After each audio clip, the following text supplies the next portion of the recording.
This is ABC15 Mornings. She was a very smart, young, beautiful girl who wanted everything as a normal child. A community gathering to remember two beloved souls gone too soon. This morning, our team is covering all angles surrounding the murder of a 16-year-old girl and her unborn child. It's the hot talk of the town right now. How is this summer shaping up? Is it colder? Is it hotter? We're listening to what you think and diving into the numbers. One of the most important things with going back to school is making sure you have that fresh fit for the first day. Today, 96 kids with the Boys and Girls Club of the Valley are getting to leave those price tags behind thanks to generous donors. I'm Adam Klett bringing you to this back to school shopping event coming up. But first, we do have several major breaking stories right now here on ABC 15 Weekend Mornings. Part of the I-10 is blocked right now, right near 67th Avenue. We're being told right now it's the HOV lane that is actually blocked. This is a live look from our ADOT cameras, but it looks like the camera has since panned over into the different direction here. Now, we did learn from DPS at least one person is hurt in this crash. We do not know the extent of their injuries. But if this is part of your commute, maybe you're traveling into Phoenix this morning, just know 67th Avenue is what you need to be on the lookout for. You'll probably start to see a slowdown. We'll, of course, update you if and when things start opening back up. We also want to tell you about the southbound Loop 202 this morning is blocked right near Estrella Drive, and this is because of a crash that is involving multiple vehicles. You could see there right to the left-hand side of your screen, all of the cars are having to get off right at Estrella. Now, this crash happened just after 5 o'clock this morning, but it is still obviously causing quite the impact here. If you want to get off sooner to avoid some of that backup, that would be my suggestion to you this morning. Our desk is working to learn if anyone was hurt in this crash. We'll update you as well once this part of the valley opens back up. And to an update to a story that we brought to you as breaking news at 5 o'clock this morning, Phoenix police are now telling us that this scene, where we have seen a damaged car, actually collided with a food cart. This happened near 35th Avenue and Virginia. Police telling us that Phoenix Fire took the woman who was at that food cart to a nearby hospital. She has non-life-threatening injuries, so that is good news. But they also say that a woman was behind the wheel of that car that hit her. She was believed to be impaired, and police tell us she has been booked for DUI. Now, we are tracking more extreme heat today as you do get ready to plan your day, and that is why it is an ABC 15 Weather Action Day. I do want to say good morning to you. I appreciate you being here and choosing us on your Saturday. I'm Jamie Boren. We are on record watch right now as the hottest temperature ever recorded on August 2nd, which is today, is 113. That number was set back in 2011. But we do have the potential to tie that or even break that record today. So let's show you what things look like outside right now. We are already at 95 degrees this morning here in Phoenix. And look how quickly things will warm up. We'll be in the triple digits by 10 o'clock this morning, potentially tying that record at 4 o'clock this evening. And get this, at the start of your work week, it's going to get even hotter. I'll tell you just how high temperatures are expected to reach still ahead in the next 10 minutes. We do have a heartbreaking new development to get to in the shooting death of that pregnant 16-year-old and her unborn child. Our team is now learning that two people, including the unborn child's father, have been arrested in connection to that crime. Our Lillian Donahue went back to that scene near 55th Avenue in Osborne as loved ones and the community are mourning two lives cut far too short. Those who loved 16-year-old Zariah Dodd went from planning her baby shower to instead this vigil. Very talented. She loved to sing. She loved to do art. Richland Fox met Dodd years ago as a group home manager, supporting her through the struggles of being in state care. I went through the system as well, and so did she. While she left that job, Fox still treated Dodd like one of her own. You took her to church? Yeah, took her to church, did everything with her. She was over on holidays. She was still in the family. Fox said Dodd was at another group home and had left for a walk. Police were called to Maryview Park on July 5th. There, they found her body. I now now can never get her back. Phoenix police say 36-year-old Jarrell Davis was the biological father of the 16-year-old's unborn baby Zalani. They say Davis conspired with 18-year-old Jacree James Gillette to kill Dodd and baby Zalani. Two monsters got together and decided that, for whatever reason they chose to do this, they planned this murder out and carried it out. It's tragic all around. The two men facing murder charges, Davis also facing sexual misconduct with a minor. Friday night, during initial court appearances, state prosecutors said Dodd was going to complete a forensic interview for an ongoing investigation into the sexual misconduct. When I heard that she was pregnant, we're thinking, a little boy who's 15, 16.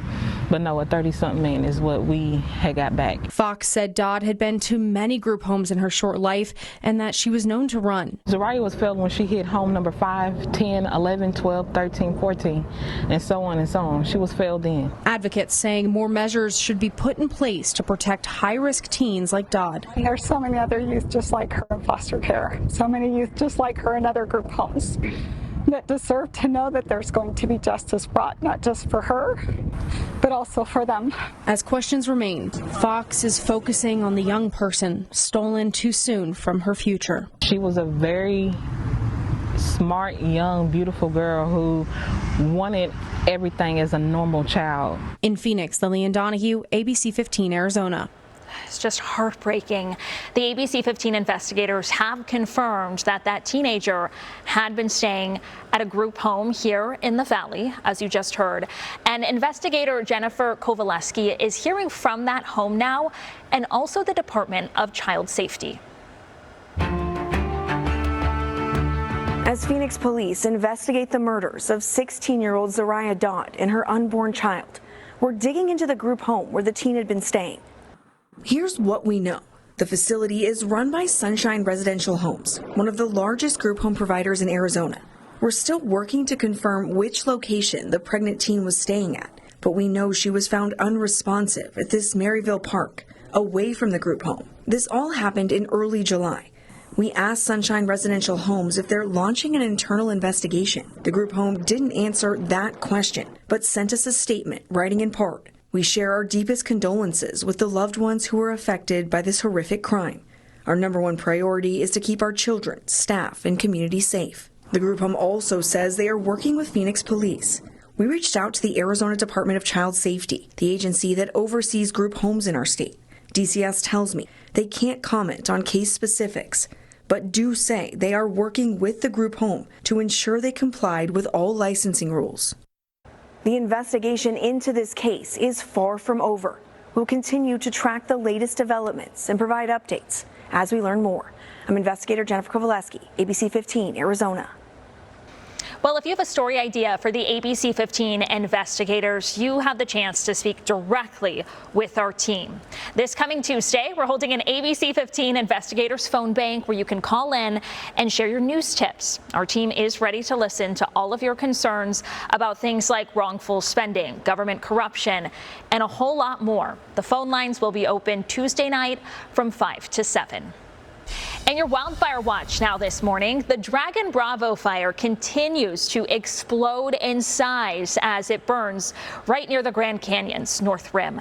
The fire now scorching over 114,000 acres with containment still at just 9%. And for some perspective here, that is 1,500 more acres than when we first reported on this fire at 5 o'clock this morning. So this is an ever-evolving situation. We are going to continue tracking the very latest numbers for you this morning and update you as crews work to put out this massive fire.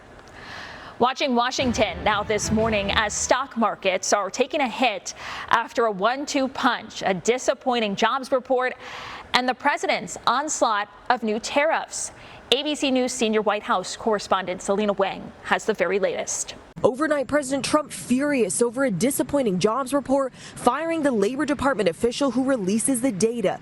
Trump claiming without evidence that the data was rigged to make him look bad. We want straight numbers. We don't want to take any chances. We don't want to play any games. Erica McIntarfer, who was confirmed by the Senate in an overwhelming bipartisan vote, was fired as the head of the Bureau of Labor Statistics shortly after the new jobs report showed the economy added just 73,000 jobs in July, well below expectations. The Bureau also revised the jobs numbers for the last 2 months, as it often does, revealing 250,000 fewer jobs were created in May and June than they previously reported. Many economists are alarmed, concerned that Trump intends to manipulate future jobs numbers to his liking. This after the president announced he'll raise import taxes on nearly 70 countries next week. Every country will face tariffs of at least 10%, with some as high as 40%. Mexico is getting a 90-day grace period, but still faces 25% tariffs. Talks with China are ongoing as those tariffs remain at 30%.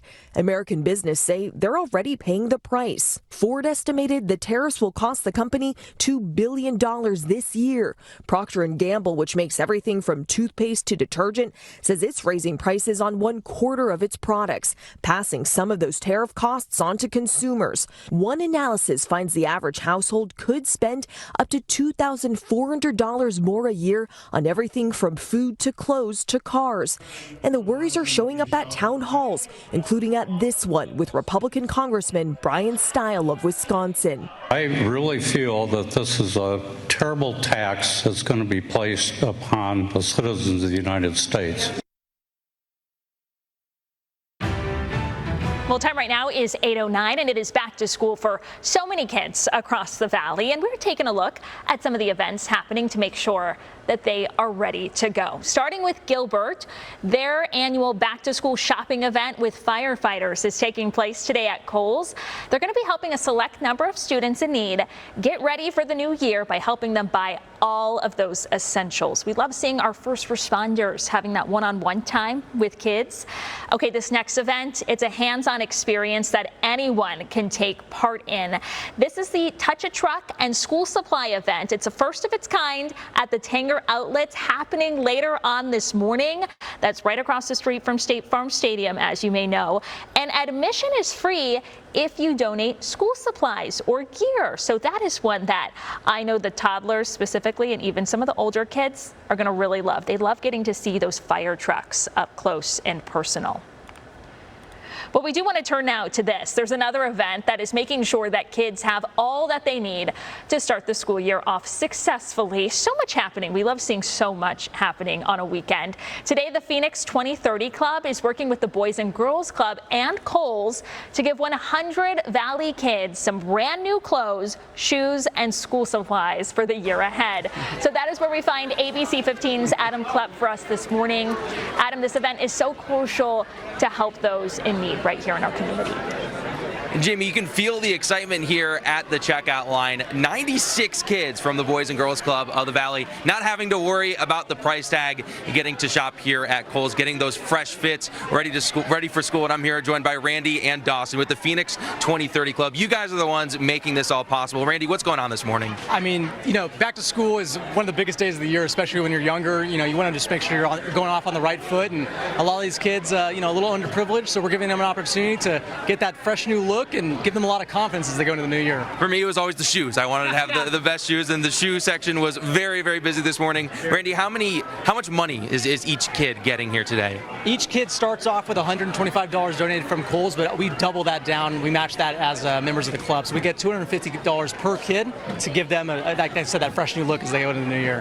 And you mentioned Kohl's, Dawson. This is something you guys can't do on your own. Tell me about everything that goes into setting up this event. And I know it's something you've done year over year as well. We've done back to school shopping every year for a handful of years now. We've got great community partners with the Boys and Girls Club, with Kohl's, with the Valley of the Sun female volunteers, 2030 Club male volunteers. We've got a bunch of contributions from community folks like HomeCo, Innovative Medical Solutions, Channon Construction, Tender Ones Therapy.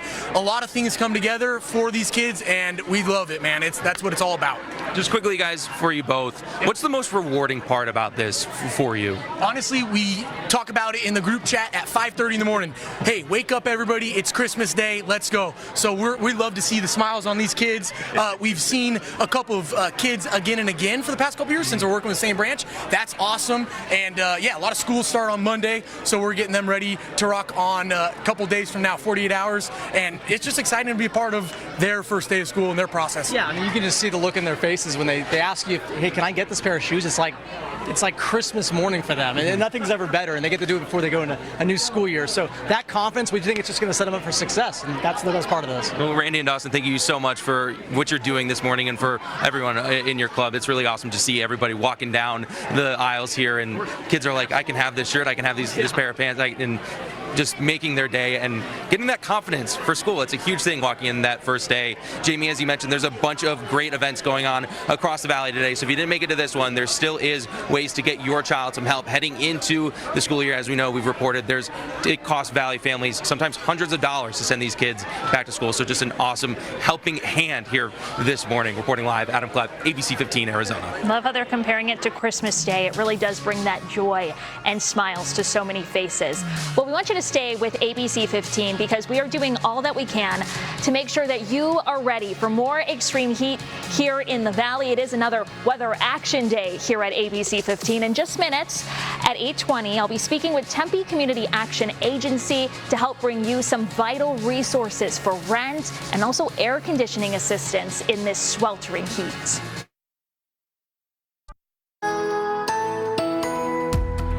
Right now is 8:16 here on your Saturday. Jamie Warren here. Thanks for joining us. You know, it is already pretty warm outside. We're in the mid-90s right now here in Phoenix. 95 degrees, the sun way up, and we're just getting started when it comes to this extreme heat because our expected high today here in the valley is 113. Whew, that is pretty brutal. It's going to be warm in other parts of our state today as well. 99 is your expected high today in Sedona. Flagstaff, you'll reach 85. But check out Lake Havasu City and Bullhead City. You'll also be in those upper 110s. We do have an extreme heat warning in effect today, which is why we are in weather action mode. Everything that you see here in pink on your screen, specifically in the Phoenix area, this will be in effect until 8 o'clock tonight. What that means is just even spending a little bit of time outdoors can be very dangerous. Please make sure that you are drinking plenty of water throughout your day and staying hydrated. Let's talk about that valley pool forecast, because if you're like, you know what, it's hot, I just want to get outside and spend some time in the pool, I don't blame you. But please know that UV index today is extreme. You could burn if you're outside for just less than 10 minutes. Please make sure that you're wearing your sunscreen, your hat, and spending plenty of time in the shade. Air quality today will be moderate. And we've been talking about just how hot this summer compares to years past. On this list, we're ranking about number 7 right now. The hottest summer on record, though, was last year. So, I mean, if you're thinking it doesn't feel as hot as last year, that's because last year was a record breaker. Here are those valley lows for tonight. We're going to be in the lower 80s in spots like Ahwatukee and Tempe. Chandler, you may be able to dip down to about 79 degrees. And here's that 7-day forecast for you. So dry, sunny skies throughout your weekend. And then it could get even hotter mid-work week. So Wednesday and Thursday, we have temperatures at 116, even 117. So as you're planning your weekend, this might be the time to hit up one of those many museums across the valley to be in that cool air conditioning. What are we heading to right now? So right now we're going to a 50s female outside of a dollar store. Phoenix firefighter Colin Kennedy always knows one number. It's 105, 106 degrees. The pavement is hot. They find a woman having a stroke on a hot sidewalk. If her temperature hit 104 degrees, they would put her inside one of these blue bags and fill it with ice water. Firefighters demonstrated what is now their standard heat stroke protocol to quickly cool a person down on their way to the ER. We have a bag and we have ice, and we're saving lives with it. Captain Dave Kirk says cold water immersion began with the military. With climate change driving longer, hotter heat waves, Phoenix faces 39 more hot summer days compared to 1970. And Climate Central found that dangerous multi-day heat streaks are increasing nationwide. Old ways of treating heat stroke no longer cut it. Putting ice packs around the neck area, the groin area, and then giving cold IV fluids. How much more effective is this approach of putting somebody in this bag of ice? It's night and day. It can cool patients up to 3 to 5 times faster, critical to avoiding brain damage and organ failure. Here in America's hottest city, where firefighters train in the searing sun, every fire station now has something you'd find at a gas station. We've got 8 bags at 7 pounds each inside essentially a large trash bag right now. And this bag is going to come out, and it's going to come with us on the call. So right now we've been dispatched to a person down at a bus stop, unconscious person. In a trial last year, they used the ice bags more than 300 times. This summer, Phoenix is now stockpiling ice at popular trailheads to cool overheated hikers like this one on the spot. We're seeing people go from 108, 109, 110 core body temperature to 101 or 100 degrees even by the time they arrive at the hospital. Sir, can you tell me your name? At this Phoenix hospital, Dr. Jeff Komp has been training his team on the protocol for a few years. Why is putting somebody basically in ice water more effective? Because it's fast. The thermal conductivity of water is so much faster than air. Zip them up. He says cooling patients before the ER is a game changer. If we're able to decrease the amount of time that the patient is impacted by that higher temperature, it's going to be better. By doing this, we're decreasing mortality. We're saving people's lives. A new weapon in the Cold War on heat. For Climate Central, I'm Ben Tracy in Phoenix. Well, time right now is 8:24. Welcome back. What do you do if an emergency comes up and your rent is due or maybe your air conditioning breaks? It is a dangerous reality right now for so many in this extreme heat. And that is why I have Philip here with Tempe Community Action Agency joining us live in studio to have this conversation here this morning. First off, let's talk about just how many families you all help every single year, because there's a high demand for some resources right now. There certainly are. So annually, last year we served about 40,000 households, and that's through the totality of our programs. For things like rent and utility assistance, we serve about 2,000 individuals, but right now we're seeing over 100 people a day at our food pantry, which we're running four times a week. So the needs are pretty high, and we see them growing. What is the biggest concern right now that you're hearing from families? Yeah, so the never-ending prospects of where we are. We don't see rent prices coming down. We don't see incomes growing at a rapid rate. And so people really feel kind of hopeless that there's not a solution. And so while we're helping them month to month, it's not able to kind of get to that totality of where they want to be and independently housed. We get so many emails into the ABC15 newsroom asking, how do I get assistance for my rent, or I'm behind on my rent? There are resources out there. There are, yes. So organizations such as myself, and there's many throughout the Valley, all have some amount of funding available to help people, either as a one-time or as a sustaining fund. So we have opportunities to get somebody moved into an apartment, but then I also have opportunities to have somebody, be housed for up to 9 months with some rental assistance. So depending upon somebody's circumstance, depends on how I can help them, but we certainly have available funds for them, and we'll have available funds as they come out of the heat season as well. Who is eligible? Is it only Tempe residents? Yeah, so it really is hard. Different programs run different ways. Generally speaking, we serve Tempe residents, South Scottsdale, and the East Valley. Some of our programs are really, I can't serve anybody other than Tempe, but for the most part, we have flexibility. If you are low income, vulnerable, and in need, please raise your hand, and if we can't help you, we'll get you connected to a resource that can. Okay, and we do also have something in front of us this morning. You guys have heat relief kits. This is a part of that. Are these handed out to people in the community? These are. So at one of our service locations, anybody that's experiencing, the duress of heat or homelessness or hunger can come in. They can get a to-go bag that's going to have high-protein snacks, some hydration, hopefully a cooling towel and a hat so they can stay out of the sun, keep sustenance, and get to that next meal. Do you guys need volunteers ever for this? always need volunteers. We run almost exclusively on volunteers, so anybody that's wanting to help, we do that both at the individual level as well as all the way up to large corporations. Yeah, and I ask you that because I know people watching this morning, either they have neighbors who are in need or they say, well, how can I help? 100%. And this is one of the many groups that is out there looking for that help. Philip, thank you so much for your time here this morning. Thanks for having us. I appreciate you joining us, especially on a day like